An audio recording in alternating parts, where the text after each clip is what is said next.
మీరు ఇప్పుడు మందులు లేకుండా వ్యవసాయం చేస్తున్నామని మీరు చెప్తున్నారు కదా. అంటే ఇప్పుడు కొంచెం మంది మందులు కొట్టుకుంటా వ్యవసాయం చేస్తున్నారు. మరి వాళ్ళకు అంటే వాళ్ళు పండించిన పంటలకు ఎలాంటిది ఉంటుంది, మీరు పండించిన పంటలకు ఎలాంటి ఉపయోగాలు ఉంటాయి కొంచెం చెప్తారా? మేము పండించిన పంటలకు మంచి ఆరోగ్యం ఉంటుంది. ఈ మందులు కొట్టిన కెమికల్తో మందులు కొట్టిన పంటలకేమో మొత్తం ఆ మందులు కొట్టి మనం రోగాలు తెచ్చుకుంటున్నాం. పైన ఇప్పుడు కూరగాయలకు ఫ్రై చేసే వరకు అది మీదనే ఉంటుంది. మీదనే ఉంటుంది. కడుపులోకి వెళ్ళబట్టి అందుకే ఇప్పుడు జనాలందరికి బలహీనత అయిపోయింది. మొత్తం అందరికి రోగాలు. కెమికల్ వాడకుండా వండించుకొని మన శక్తిని మనం కాపాడుకొని మన శక్తి మనం పెంచుకోవాలి. ఆరోగ్యమైన పంటలు పండించుకొని మంచిగా తిని మనం శక్తి పెంచుకోవాలి. ఈ కెమికల్ వాడినామనుకో అటు ఒక పక్క భూమికి నష్టం, ఒక పక్క మనకు నష్టం. మరి ఇప్పుడు మందులకు డబ్బులు పెట్టాలి, దానివల్ల మనిషికి మళ్ళీ హాస్పిటల్ పాలే ఇట్లా డబ్బులు వేస్ట్. మరి ఎందుకు రెండు రకాలుగా నష్టపోతూ ఈ వ్యవసాయానికి అందరు ఎందుకు ముందుకు వస్తారు మేడం? దీని గురించి గ్రహిస్తలేరు ఎట్లా అంటే వాళ్ళు డబ్బు వెనకలబడ్డారు వాళ్ళు. డబ్బులు అంటే ఇప్పుడు మేము చిన్నగా ఉన్నప్పుడు వ్యవసాయం ఎట్లా చేసేది, ఒక 2 ఎకరాలు 1.5 ఎకరాలు చేసేది. ఇప్పుడు ఒక్క వ్యక్తి 20 ఎకరాలు 25 ఎకరాల భూమి చేస్తున్నారు. గుట్ట మీద కూడా పంటలు పండిస్తున్నారు. భూమాత మాడిపోతుంది, చెట్లు లేక మాడిపోతుంది. అమ్మ పచ్చగా పసరిల్తుంటే అక్కడక్కడ మధ్యలో గింతంత వేసుకోవాలి. ఎందుకోసం అంటే మనం తిని జీవించడానికి. ఇప్పుడు వీళ్ళందరూ ఏమనుకుంటున్నారు అంటే అంత పట్టుకపోతాము అంత అని చేస్తున్నారు అట్లా.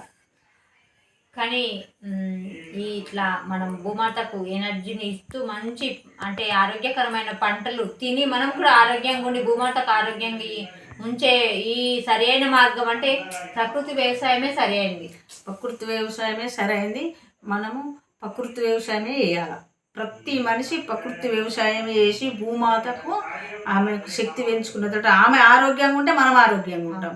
ఇది గమనించలేరు జనాలు, అనేటిది గమనించలేరు. ఇట్లా ఇప్పుడు వర్షాలు తగ్గిపోగానే మనకు ఆమెకు వచ్చిన భూమాతకు ఏ విపత్తు అవుతుందో మనకు వస్తుంది.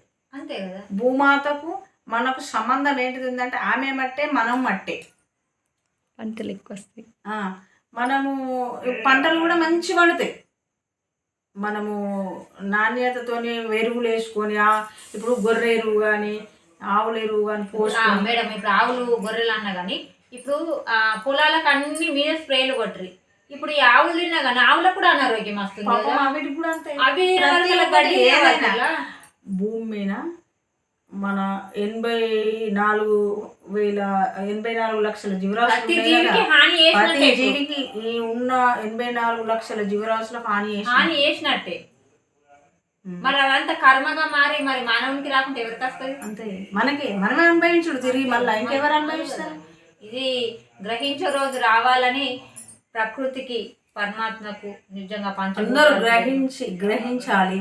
ఆ భూమాతకు ఈ కెమికల్ వాడితే భూమాతకు నష్టమే, మనకు నష్టమే అని ప్రతి మనిషి వ్యవసాయదారుడు ఎవరైతే వ్యవసాయం పాడి పంటలు పండిస్తారో వాళ్ళందరికీ అర్థమై అందరూ కెమికల్ వాడు స్ప్రే కొట్టుడు బంద్ చేసి ఏదైతే ప్రకృతి వ్యవసాయం ఉందో అదే చేయాలి.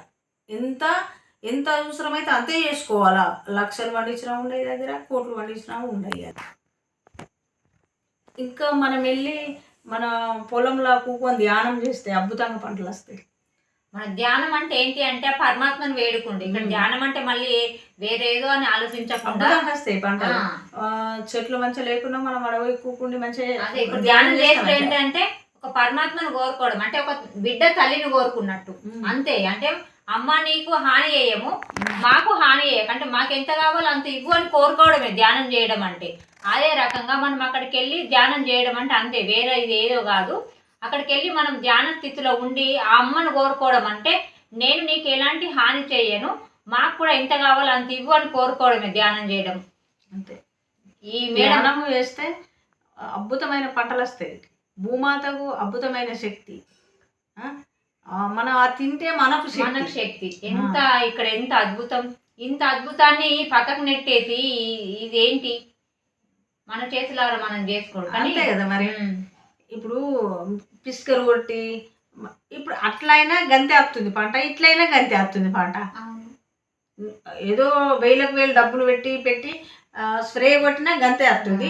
నువ్వు పంట చేనులో కూకొని ధ్యానం చేసి అద్భుతమైన ఎరువులు పోసి ధ్యానం చేస్తే గంతే వస్తుంది పంట. మళ్ళీ ఇది దీన్ని చూడు శక్తి, అది దీన్ని చూడు శక్తి. మరి ఇప్పుడు శక్తి ఇప్పుడు ధ్యానం చేస్తే మనకు వస్తుంది, భూమాతకు వస్తుంది, తిన్న వాళ్ళకి ఎందరికి హెల్ప్ అవుతుంది, మళ్ళీ ఎంత ఎన్ని జీవరాశులను కాపాడినట్టు అవుతుంది. మళ్ళీ మనం స్ప్రే చేయకపోతే కీటకాలు ఎన్నో బతుకుతున్నాయి కదా. ఎర్రల దగ్గర నుంచి, పురుగుల దగ్గర, సీమల దగ్గర నుంచి ఎన్నో జీవరాశులు బతుకుతున్నాయి స్ప్రే కొట్ట. మనం ఇట్లా బట్టి స్ప్రే కొట్టి ఎన్ని వేస్తాయి. మళ్ళా మేడం ఇప్పుడు గడ్డి కోసం కూడా కొట్టినప్పుడు పాపం అందులో ఎన్నో జీవరాశులు ఉంటాయి, ఎలుకలు ఉంటాయి, పాములు ఉంటాయి. అవన్నీ మరణించినప్పుడు అవి కర్మగా మారుతాయి కదా మేడం. ఏదైనా కర్మనే. మనము స్ప్రే చేసి జీవులను ఎంపెడుతున్నామంటే అది కర్మనే కాదా. అన్ని రకాల జీవరాశులకు హాని చేసే ఇప్పుడు పంట మీద కూడా మంచి చెడు తీసుకెళ్ళే పురుగు ఉంటుంది. దీంట్లో పంట మీద నుంచి చెడు ఏదైతుందో తీసుకెళ్ళే పురుగు ఉంటుంది. అది తీసుకోపోకుండా అన్నింటినీ ఎంపెడుతున్నాం మనం స్ప్రే కొట్టి. అంటే అద్భుతమైనది ప్రకృతి ఇస్తుంది మనకు. ఇచ్చినాక కూడా ఇంకా ఇంకా కావాలని మనం స్ప్రే కొడుతున్నాం అట్లా. ఇది ఇక్కడ మీ అంటే మీ అనుభవమే చాలు. అంటే ఏదో రోగం వచ్చింది అన్నారు కదా చెట్టుకు, పొలంకు రోగం వస్తే మీరు ఏంటంటే ఒక తల్లిని బిడ్డ అడిగినట్టు మరి ఏంటి నా పొలం ఇట్లుంది నేను ఏం తినాలని మీరు కోరుకోగానే మళ్ళీ ఒక వారం రోజుల్లో మళ్ళీ మామూలుగా కావడం ఇది ఎంత మీరాకై మేడం. నిజంగా నాకే అద్భుతం అనిపించింది. అంటే నేను భూమాతను పత్రిసారని అడిగిన, చెప్పండి మీరు ఏం చేయమంటే అది చేస్తాను నేను, మీరు ఆ మందు పేరు చెప్పండి, మందు తీసుకొచ్చి స్ప్రే కొడతా అని చెప్పి అడిగిన ఇంటికి వచ్చిన 3 రోజుల దాకా మా భర్తతో మాట్లాడలే. 3 రోజులకు పొలాన్ని చూడవా, దానికి ఏం చేయవా అని అంటే అది మంచిగా అయిపోయింది అని అన్నాడు. సూపర్. కానీ దీన్ని అందరు గ్రహించి అందరు కూడా ప్రకృతి వ్యవసాయము ఈ మేడం ఎట్లయితే ఎత్తుందో అందరు అదే మార్గంలో నడవండి మాస్టర్స్. భూమాతకు మనం అందరం పాడి పంటలో కూకొని ధ్యానం చేసి భూమాతను వేడుకొని ప్రకృతిని వేడుకొని మనం పంటలు పండించుకోవాలి. స్ప్రే కొట్టి కాదు, కెమికల్తో వాడి కాదు. అవును మేడం ఇప్పుడు మీరు అంటే గుర్తు అంటే విన్నాము, మేము చూడలేము. కానీ మునుపు వ్యవసాయం అంటే మొదలు పెట్టేటప్పుడు అక్కడికి వెళ్ళి అంటే ఇట్లా ఏంటి ఎద్దులకు పసుపు బొట్టు పెట్టి అంటే పూజ చేసి భూమాతకు పూజ చేసి వ్యవసాయం మొదలు పెడదురట. అంటే ఎంత పద్ధతిగా మొదలు పెడదురు. ఇప్పుడు ఎలా ఉంది మేడం? లేవు, ట్రాక్టర్లు వచ్చినాయి కదా. ట్రాక్టర్లు వచ్చినాయి. ప్రతి విషయంలో హాని. అమ్మ ఎద్దులతో నాగలు ఉంటే ఇంత మందమే పోతుంది కదా, ఈ ట్రాక్టర్ తుంటే గీత పోతుంది. అది భూమాతకు ఎంత బాధ కలుగుతుంది. ఆమె ఎంత ఓర్చుకుంటుంది. ఒక్కొక్క కడైతే మన పొలం అయితే గింత మందం పోతుంది. ఇంతమందం నష్టమే కదా ఆమె పాపం.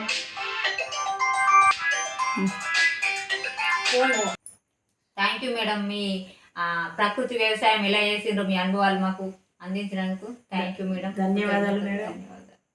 కృతజ్ఞతలు మేడం. మేము ఇంత టైం నాకు ఇచ్చినందుకు నా దగ్గర. ఎందుకంటే మన ప్రయత్నం ఏంటంటే భూమాతకు శక్తిని ఇచ్చి ఆ శక్తిని మనం పొందాలి, ఆరోగ్యంగా ఉండాలి. అంటే మనం చూస్తున్నాం కదా మేడం.